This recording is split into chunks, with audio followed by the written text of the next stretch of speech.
Good morning, everyone. Good morning. My name is Jane Hogue, and I'm a member of the board here at QUUF. Welcome into this day with Quimper Unitarian Universalist Fellowship, a liberal religious congregation founded in 1976 and bound together to serve religious freedom, caring community, and social justice. As we gather, I acknowledge that the water, land, and shorelines here in Port Townsend are the traditional territory of the Skaalum and Chemakum peoples. We honor and acknowledge our indigenous members and neighbors and vow to help restore and sustain these homelands. If you're visiting today, I offer you a special welcome and invite you to join us for refreshments and conversation in the fellowship hall after the service. We have a newcomers table near the patio doors where our greeters are ready to answer any questions you may have. So, may the welcome we offer you be in equal measure to the one in our hearts. We pause to briefly do some essential business of the congregation. Come to the Sunday, January 18th service with Sarah Gibb Millspaw from the UUA. She's in the pulpit. Stay for a delicious potluck lunch and join us for a great workshop from 12 to 3. This is your chance to lend your voice to the future of QUUF, gather with friends, and learn more about the interim ministry. We value your participation. Childcare will be provided. Please register for the workshop by finding the sign-up link in your weekly update. And bring something delicious to add to our potluck meal. And now, Robin Steeman with a message from our stewardship team. Good morning, everyone. Our stewardship team showed up here for the last 2 Januaries to reassure you that we had an exciting, heartfelt campaign headed your way. And we're back again this year. And once again, we have plans for another, we're motivated, and we have another heartfelt, fun campaign planned for you. Of course, stewardship is not a once-a-year thing. It's not once-a-year event. And it's not just financial support. It's the coffee hours. It's Dina and Diane making coffee for our lively coffee hours where we get a chance to connect. It's the work we do providing for our QUF community and the outer world. It's our religious education programs, pastoral care, it's green sanctuary, it's the care we give our buildings and grounds. Stewardship is also the 5 shelter meals we do provide every month, year-round. Our stewardship is powerful and it matters.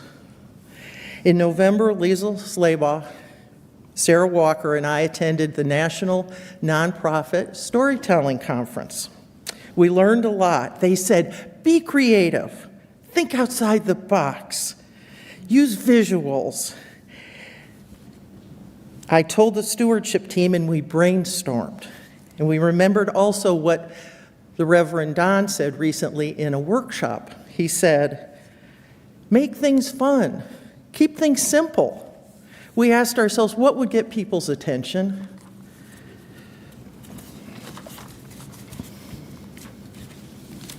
We came up with a lot of ideas.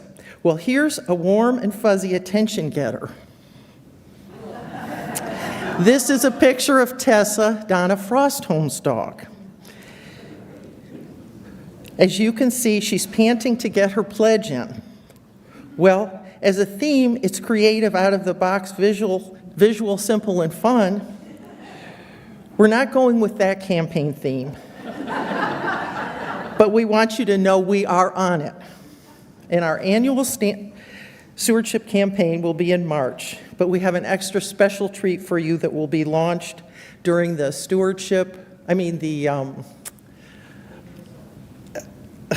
the State of the Fellowship on January 29th. It's a spectacular, multi-generational, interactive art display, and we'll make it together, and everyone can help with it and add to it, including our online viewers. It's going to be fantastic. I can't wait for you to see it. It will feature one of the most compelling ideas from the storytelling conference. We learned that 3 of our greatest needs as humans is to connect, to belong, and to matter. QUUF certainly provides that. The conference speaker said the stewardship invitation is, come matter with us. Come matter with us. I love that. So rest assured, we are creating a campaign that will be meaningful, heartfelt, and fun. QUF changes lives through our stewardship, and it allows us to continue to do the work of our mission and our vision. Thank you.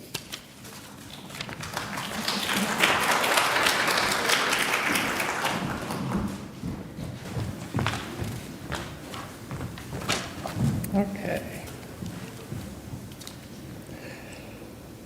Let us settle our minds and calm our hearts.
Well, good morning.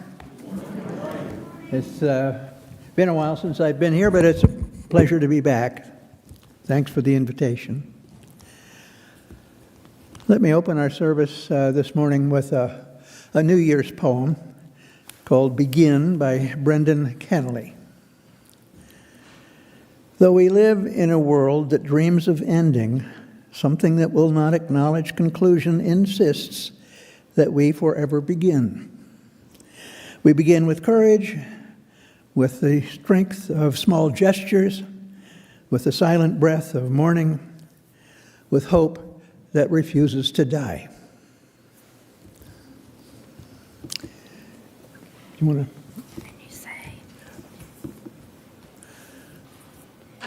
Oh, okay. Please rise and... Are you going to light the chalice? Yes. Oh, but, okay. But we have chalice lighting words. So... Well, I just... No, not today? Oh. Well, those were my chalice lighting words. Okay, please rise in body or spirit and join us in singing our opening hymn, number 350, Ceaseless Flow of Endless Time. And we'll sing the first verse twice in case you don't know it.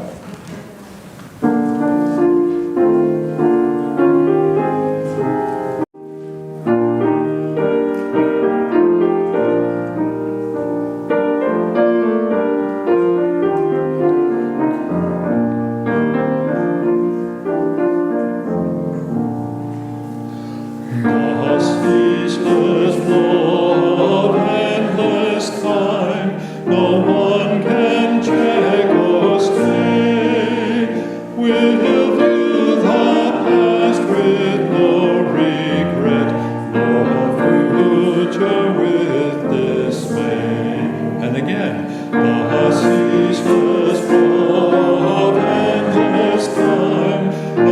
check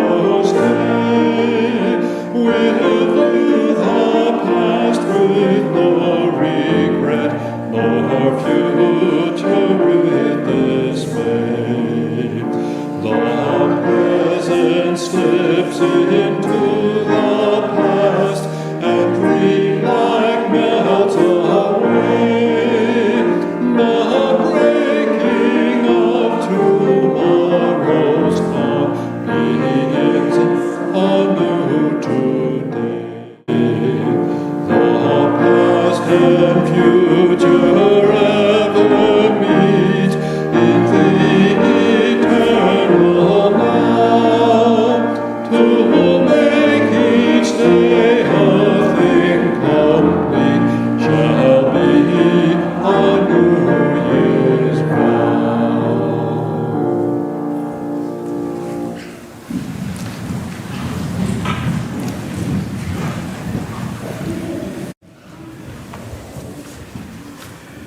For our time for all ages, I offer this story of Janus. Transitions are tricky. Think, if you can, about your first day of school, about going from middle school to high school, about graduating from college, worried about what comes next, about your first day on a new job, about getting married and having your first child, about retiring, wondering what to do with the rest of your life. Transitions can be both exciting and worrisome. Nothing quite prepares us for them, since we don't know what lies on the other side. The ancient Romans had a way of dealing with transitions. They recognized that transitions were a kind of threshold, dividing entrances and exits, presided over by the god Janus, who was depicted with two faces, one facing forward, the other looking backwards. His association with transitions meant that he was often seen as a god of time, with celebrations around the new year in midwinter, because the god was believed to oversee the transition from one year to the next. That is why the Romans named the first month in their calendar after him. Later cultures adopted the Roman calendar and took over several of their months' names, and it is for this reason that even today, the month of January is named after the mysterious Janus. Over time, Janus evolved so that he was also associated with travel, trade, and sailing, and many merchants celebrated the cult of Janus as a result. The two-faced god was summoned at the beginning of public ceremonies and honored at significant moments in life, such as weddings, births, and harvests. Private citizens would seek Janus's protection as they crossed the threshold at home. The Romans were preoccupied with the principles of transformation and transitions. The various cults dedicated to Janus were all thought by the Romans to help ensure that transitions went smoothly. They worshipped him because he helped them to control change and transitions and allowed them to understand that time and the nature of the world. For the average Roman, the god personified important forces that he wanted to control. As a figure representing the thresholds and transitions, perhaps there's no more fitting legacy than inspiring the name of the year's first month. Now we will invite the children to join in their religious education program, and we'll sing them out. Please form an arch if you're on the aisle. Hold and peace, hold and peace. May the spirit of love surround you everywhere, everywhere you may go. Come and peace, come and peace. May the spirit of love surround you everywhere, everywhere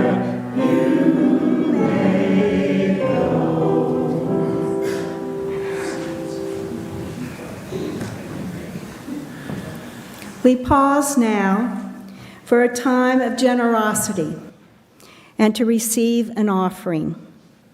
On the first Sunday of each month, our offering is split between the food bank and QUUF. The ushers will come among you to receive the offering, and additional ways for giving will be projected. Let's say our fellowship words. Is the community of ourselves. Its energy and resources are our energy and resources. Its wealth is what we share as we contribute to the life of this community. We affirm our lives within it. The Road Home, and will be sung by Doug Rodgers.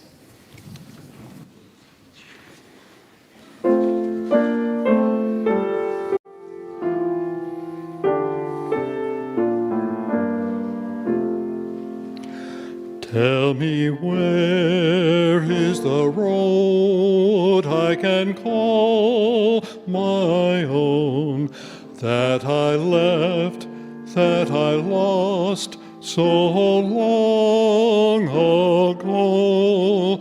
All these years I have wandered, oh, when will I know there's a way, there's a road that will lead me home?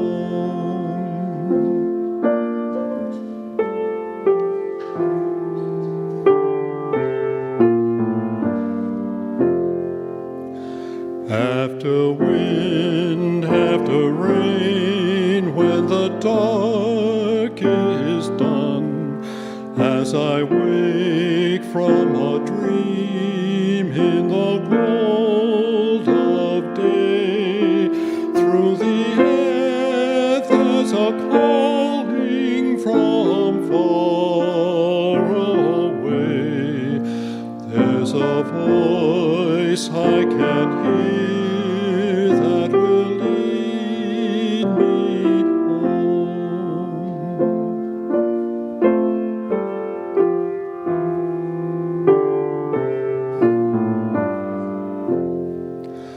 Rise up, follow me, come away is the call, with a love in your heart as the only song. There is no such beauty as where you belong. Rise up, follow me, I will lead you home.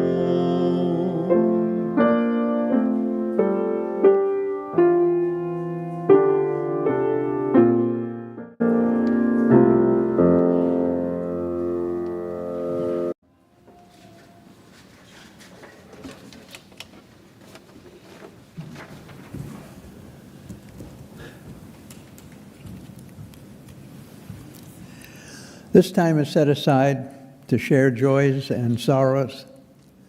We recognize that our personal joys and sorrows are only a fragment of the joys and sorrows of this larger community of life.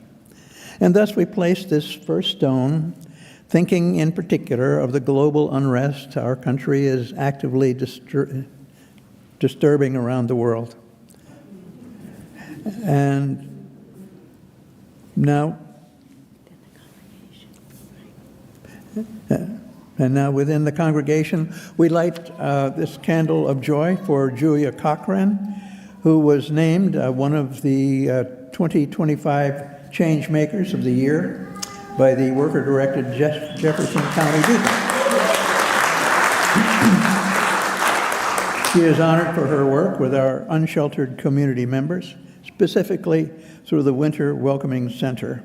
Congratulations, Julia. Are you here, Julia? And we light this candle for the vastness of your care for those who need your voice and action. And Ren, a fifth grader in our RE program, is on a school robotics team. Of 28 competing teams, her team won an award for core values of teamwork and gracious professionalism. They are progressing to the semifinals on January 17th. Congratulations, Ren. And we place a final stone, holding in our hearts the joys and sorrows we've just shared, but also thinking of such joys and sorrows among us that are unexpressed, but of no less importance.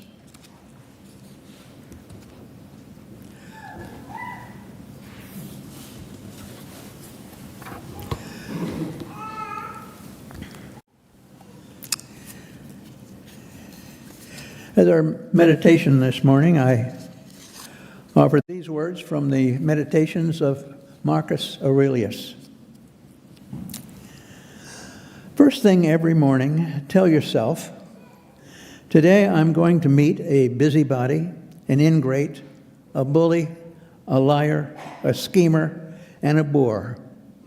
Ignorance of good and evil has made them what they are. But I know that the good is by nature beautiful and the bad ugly. And I know that these wrongdoers are by nature my brothers, not by blood or breeding, but by being similarly endowed with reason and sharing in the divine. None of them can harm me, for none can force me to do wrong against my will. And I cannot be angry with a brother or resent him, for we were born into this world to work together like the feet, hands, eyelids, and upper and lower rows of teeth. To work against one another is contrary to nature, and what could be more like working against one another than resenting or abandoning him?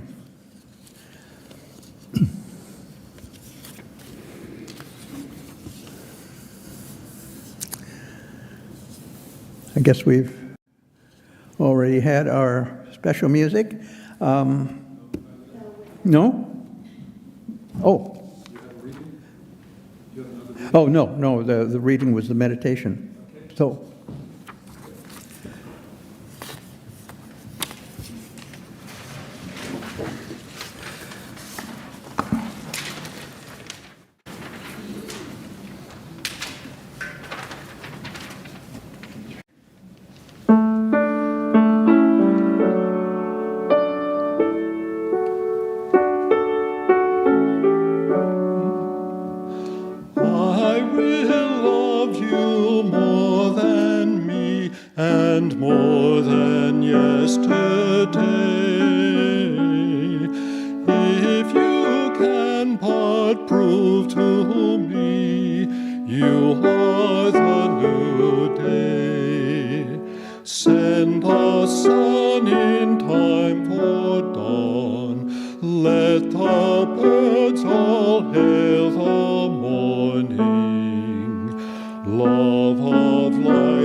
Hope is my philosophy.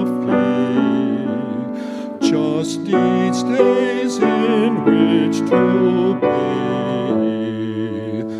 Love of life means hope for me, born on a new day.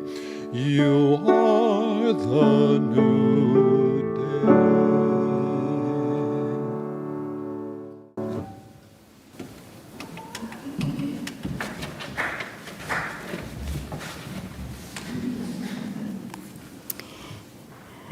Good morning, everyone. Joining us this morning is the Reverend Barry Andrews. Reverend Barry Andrews is a minister emeritus of the UU congregation at Shelter Rock on Long Island in New York. I first met him when he was marrying my reverend from my fellowship in Long Island. And I also know him from Cedars when we were there before COVID.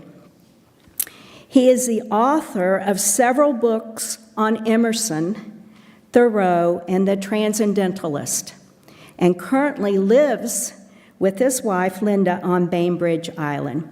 Let's give a warm welcoming to the Reverend Andrews.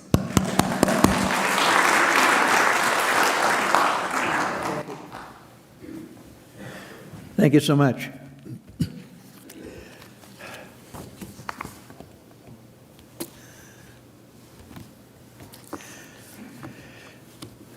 The years teach much which the days never know, Emerson once wrote.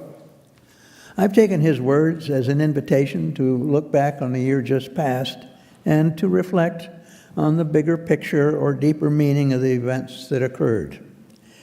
What have the years taught us that will help us to understand and deal with the facts of our daily lives, especially during such a turbulent year as the past one has been? Like you, I suspect, I was deeply disturbed by the events of the year just past.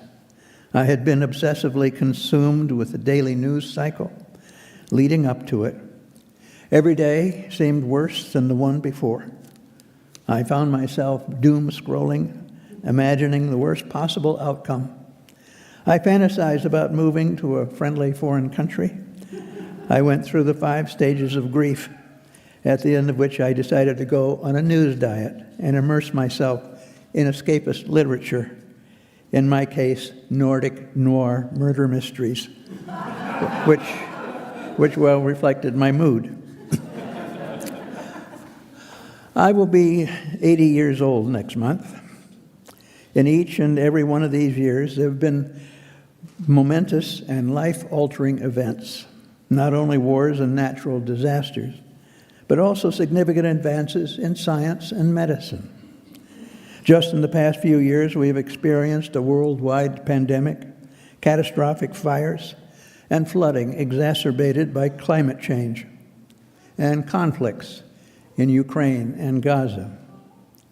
We have also seen the rapid development of vaccines to combat COVID and other diseases, huge investments in alternative forms of energy, and a continued rise in living standards worldwide.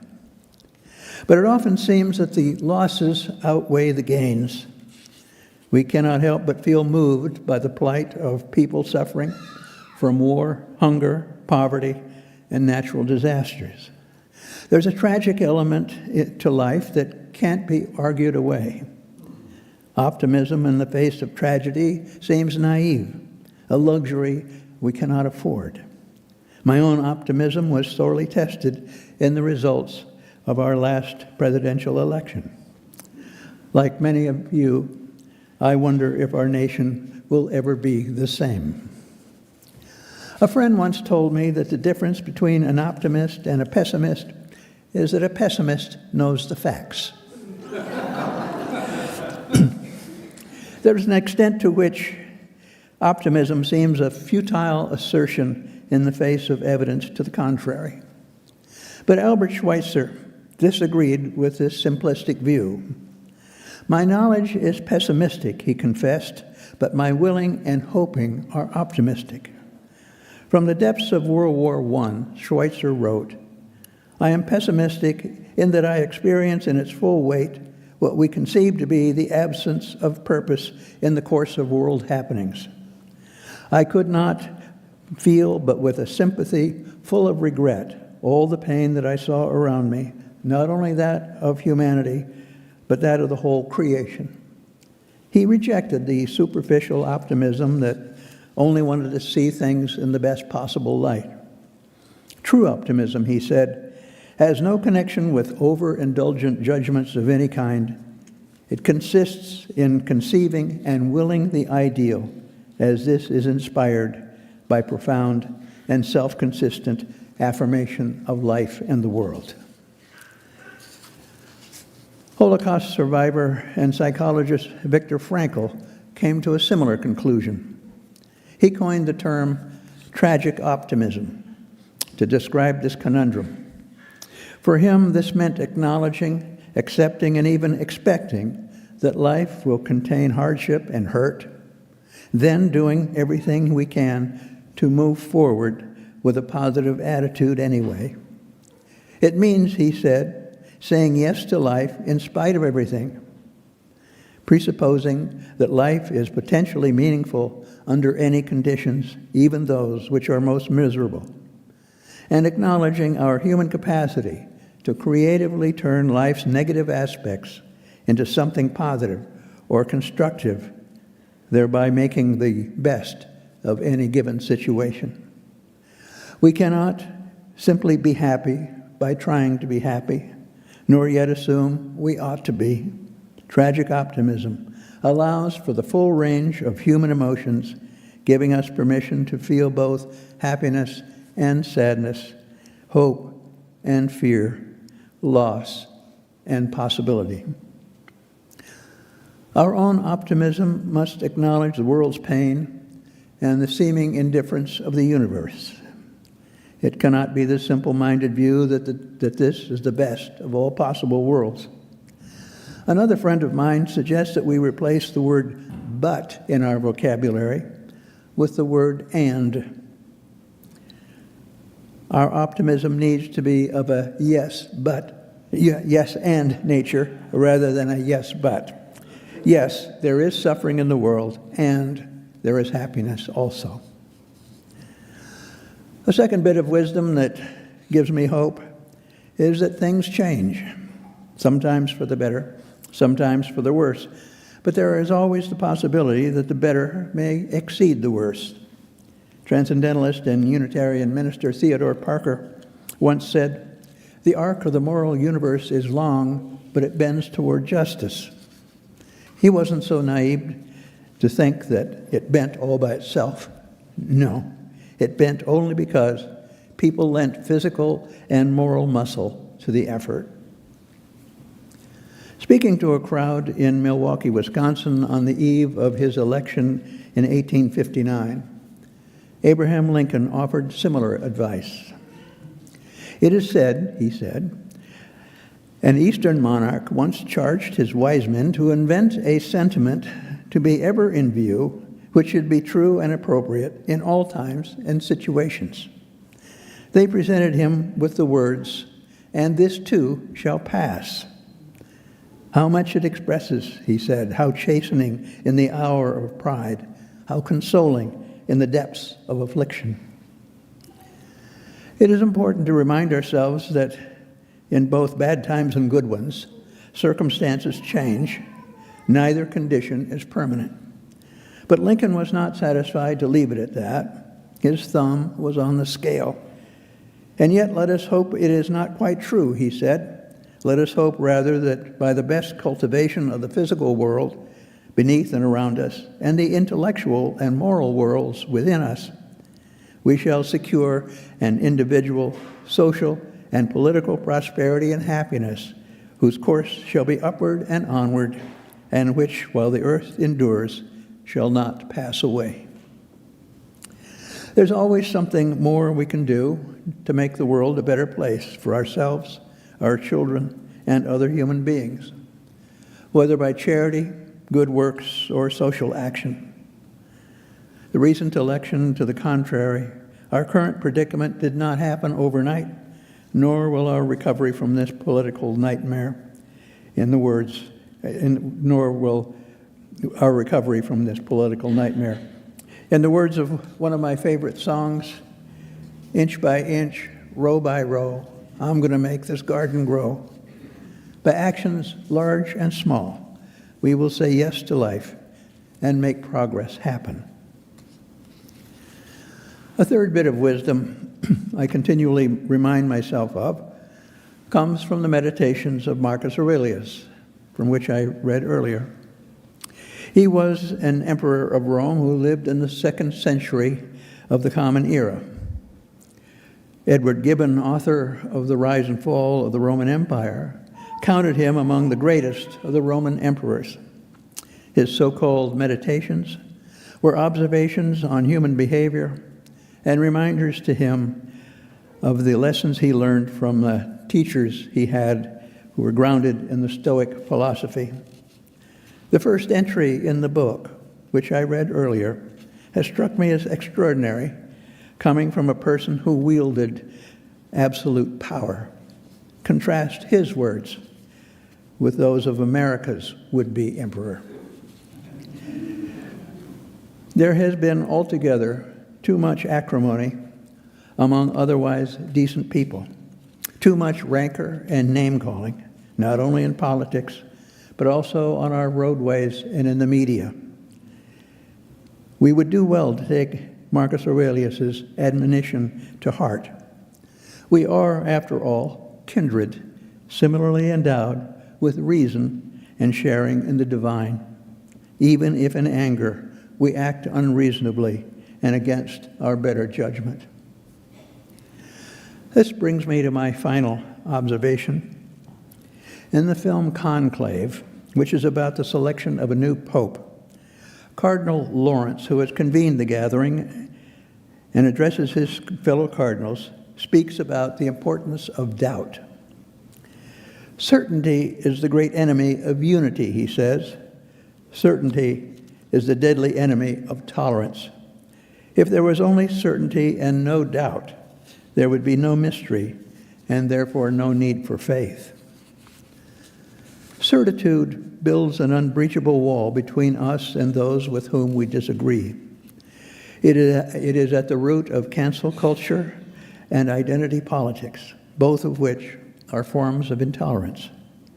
In searching for common ground with those we disagree with, we needn't surrender our values, but we should be willing to listen as well as speak, to acknowledge our shortcomings and admit when we are wrong.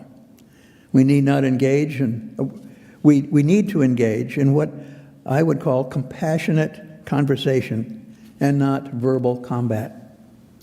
The guiding principle of compassionate conversation is not to win the argument, but to understand the other person's point of view.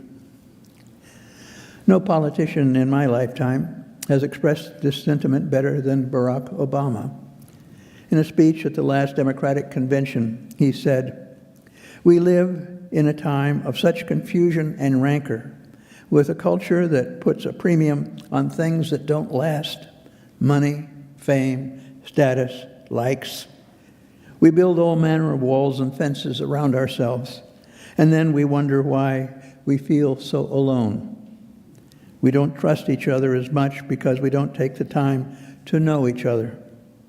And in that space between us, politicians and algorithms teach us to characterize each other and troll each other and fear each other." His speech echoed Lincoln's remarks in his first inaugural address, delivered 2.5 months after the secession of South Carolina. "We are not enemies, but friends. We must not be enemies." The years have taught me much, but mostly that I should be humble. I could not have foreseen the outcome of every earth-shattering event. I have been surprised as well as disappointed, and wrong often enough to temper my tendency to jump to conclusions. The 20th century theologian Reinhold Niebuhr is sometimes viewed as a religious conservative. He was, in fact, a religious liberal, albeit a skeptical one, for whom doubt was as important as faith. Something he once wrote has become more meaningful to me with age. Nothing worth doing is completed in our lifetime. Therefore, we are saved by hope. Nothing true or beautiful or good makes complete sense in any immediate context of history. Therefore, we are saved by faith. Nothing we do, however virtuous, can be accomplished alone, and therefore we are saved by love. No virtuous act is quite as virtuous from the standpoint of our friend or foe as from our own. Therefore, we are saved by the final form of love, which is forgiveness. Amen. Now I believe we have another hymn.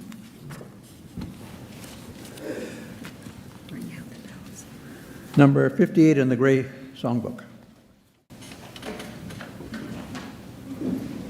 We'll sing the first verse twice.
I'll close our service and extinguish our chalice with these words from poet John O'Donohue, titled "For the New Year."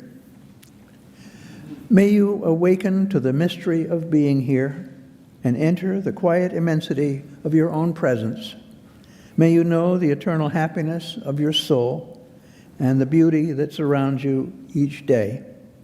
May your heart be open to grace and your life move with wonder, free from the burdens of fear or expectation.